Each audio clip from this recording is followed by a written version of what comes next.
ونصلي على رسوله الكريم أما بعد فأعوذ بالله من الشيطان الرجيم بسم الله الرحمن الرحيم إن الله لا يغير ما بقوم حتى يغيروا ما بأنفسهم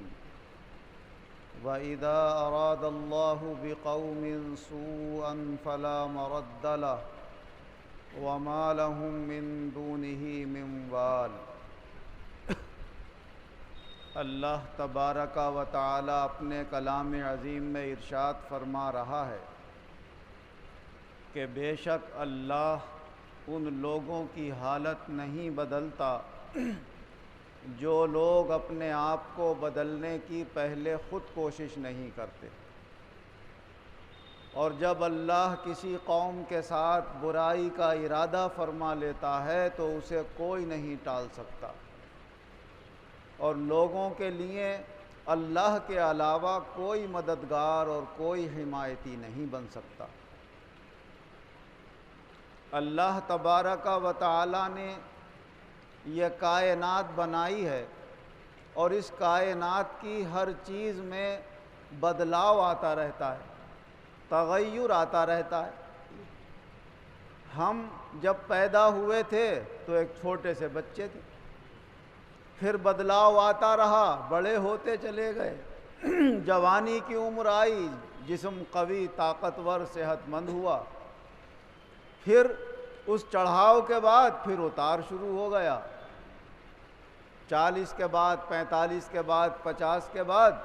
اور پھر بڑھاپے کی طرف قدم بڑھانے لگے۔ کسی درخت کو دیکھو گے تو اس کا یہی حال ہوگا،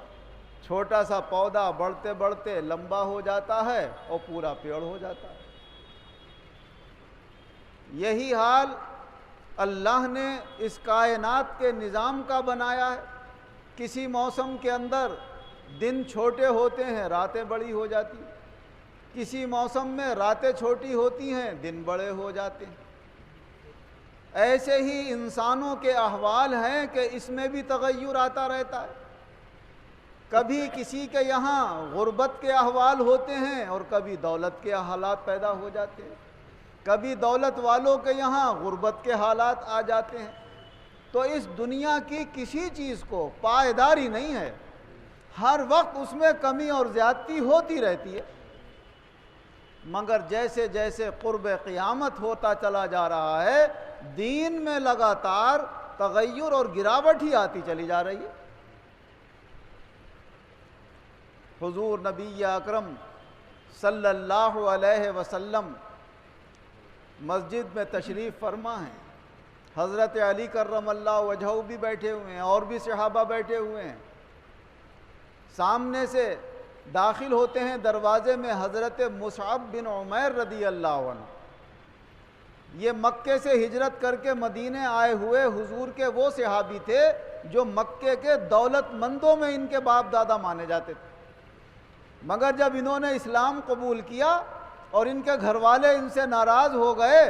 تو یہ ساری دولت چھوڑ کر اللہ کے دین کو حاصل کرنے کے لیے اپنا گھر بار رشتہ دار سب کچھ چھوڑ کے چلے آئے۔ شاندار لباس ہوتا تھا ان کا مکے میں، شاندار ہتھیار ہوتے تھے، شاندار مکان تھا، عزت دار خاندان اور گھرانہ تھا، لیکن جب مدینے میں آ کر غریب لوگوں کے ساتھ بیٹھے ہوئے تھے تو یہ کیفیت تھی، جب وہ مسجد میں داخل ہوئے تو حضور صلی اللہ علیہ وسلم ان کی اب غربت کی حالت کو دیکھ کر رونے لگے، آنسو آ گئے آنکھوں میں۔ ایک چادر لپیٹے ہوئے تھے، خالی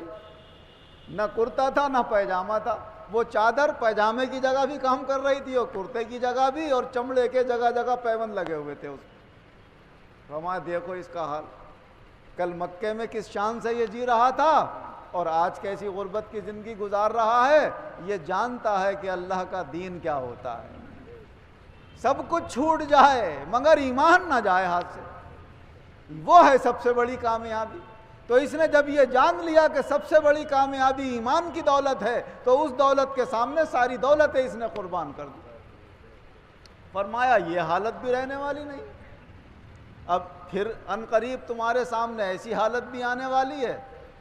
کہ روم اور فارس اور بڑے بڑے ملک فتح کر لو گے، دنیا کی دولتیں تمہارے قدموں میں ہوں گی، کھانا کھانے بیٹھا کرو گے تو ایک پلیٹ ابھی اٹھائی نہیں گئی ہوگی کہ دوسرے کھانے کی تمہارے سامنے رکھ دی جائے گی۔ صبح کو ایک جوڑا پہن کر نکلو گے تو شام کو دوسرا جوڑا پہن کر نکلو گے۔ فرمایا طرح طرح کی نعمتیں تمہارے ساتھ ہوں گی، نوکر چاکر تمہارے لیے کام کرنے والے ہوں گے، دولت کی کوئی کمی نہیں ہوگی۔ تو صحابہ کرام عرض کرنے لگے یا رسول اللہ، تو اس وقت تو ہم بڑے مزے سے اللہ کی عبادت میں لگ جائیں گے، نوکر چاکر کام کیا کریں گے، دنیا کی کوئی فکر ہی نہیں ہوگی۔ تو آج کے زمانے میں ہم اتنے اچھے ایمان والے نہیں ہیں، اتنے اچھے ہمارے عمل نہیں ہیں جیسے اس زمانے میں ہمارے عمل اچھے ہو جائیں گے، ہم تو دن رات اللہ ہی کی عبادت کیا کریں۔ فرمایا ہرگز ایسا نہیں ہوگا، آج تم جس حالت میں ہو زیادہ اچھے ہو اس کے مقابلے میں جب وہ حالت تمہاری آ جائے گی۔ اور وہی ہوا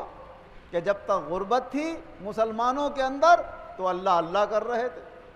ہر حال میں اللہ کے شکر گزار بنے ہوئے تھے،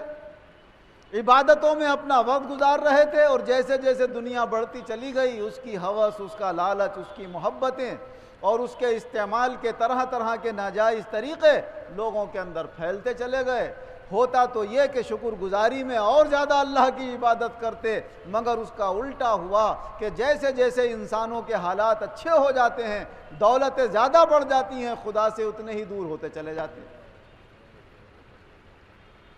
گھر میں اے سی میں نماز پڑھ لیں گے صاحب، اگر نماز پڑھ رہے ہیں تو مسجد تک جانا مشکل ہو جاتا ہے پھر۔ اور وہ غریب آدمی جس کا تو گھر اور مسجد اور راستہ ایک صحیح ہے، گھر میں بھی گرمی ہے، راستے میں بھی گرمی ہے اور مسجد میں بھی، وہ تو عادی ہوتا ہے نکلنے کا۔ اس نے کہا جب گھر میں بھی گرمی ہے اور راستے میں بھی تو نکلنے میں کیا پریشانی ہے، چلو بھائی مسجد میں چل کے نماز پڑھیں۔ تو جو مسجد میں جا کر نماز پڑھ رہا ہے اس کا ایمان زیادہ مضبوط ہے یا جس نے گھر میں ہی اپنے نماز پڑھ لی اس کا زیادہ ایمان مضبوط ہے؟ تو اس طرح کے حالات مسلمانوں کے اندر پیدا ہو گئے، تغیر آئے اور تبدیلیاں آئیں۔ لیکن بہرحال وہ دور بھی بہت اچھا تھا کہ ایمان کے اندر پھر بھی مضبوطی تھی۔ جیسے جیسے قرب قیامت آتا چلا جا رہا ہے حالات بد سے بدتر ہوتے چلے جا رہے ہیں۔ حضرت انس رضی اللہ عنہ روایت فرماتے ہیں کہ حضور صلی اللہ علیہ وسلم نے ارشاد فرمایا کہ ایک زمانہ تو لوگوں پر ایسا بھی آئے گا کہ جب دین پر جمع رہنے والا شخص ایسا ہوگا جیسے کوئی اپنے ہاتھ میں انگارہ پکڑ لے، تو جیسے انگارہ پکڑنے سے تکلیف ہوگی کہ کہے گا جلدی سے چھوڑ دوں، فرمایا ایسے ہی دین پر جمع رہنے میں طرح طرح کی تکلیفیں اور پریشانیاں آئیں گی۔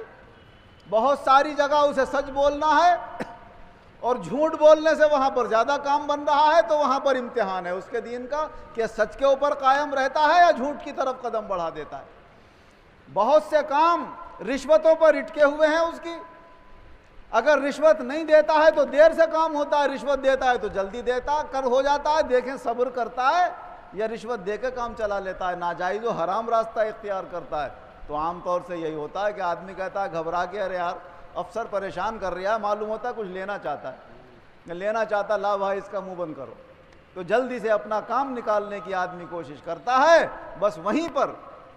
انگارہ چھوڑنا پڑ جاتا ہے۔ دین پر جو جماؤ تھا وہ جماؤ اس کا ختم ہو جاتا ہے، اور جب زندگی میں 2-4 مرتبہ جماؤ ختم ہو گیا تو پھر اللہ کے یہاں اس کا کوئی اعتبار نہیں رہتا کہ کب تک یہ کس راستے پر قائم رہے گا اور کب اس راستے سے ہٹ جائے گا، تو اس کے دین کے اندر کمزوری آ جاتی ہے۔ تو ایسے ہم اور آپ اپنی اپنی زندگیوں میں ملاحظہ کر سکتے ہیں اپنے احوال کا کہ کہاں کہاں ہم دین پر ثابت قدم رہتے ہیں اور کہاں کہاں ڈگمگا جاتے ہیں۔ تو ہمیں اللہ سے توبہ کرنا چاہیے جہاں ہم ڈگمگا گئے، جہاں ثابت قدم رہے تو اللہ سے دعا کرنا چاہیے کہ اللہ ہمیں دین پر مضبوطی سے ثابت قدم رکھے، اور جو ہم سے کمی اور کوتاہی ہو گئی اپنی رحمت سے اللہ تعالیٰ اسے معاف فرمائے، اور ہماری زندگیوں میں جو تغیر اور تبدیلی آئے اللہ کرے وہ بہتری کی طرف آئے، اچھائیاں ہمارے اندر پیدا ہوں، برائیاں اللہ ہمارے اندر سے دور فرمائے۔ آمین وآخر دعوانا ان الحمدللہ رب العالمین۔ الحمدللہ رب العالمین والعاقبۃ للمتقین والصلاة والسلام علی خیر خلقہ محمد وآلہ واصحابہ اجمعین۔ اے اللہ ہمارے گناہوں کو معاف فرما، آئندہ گناہوں سے بچنے کی توفیق عطا فرما،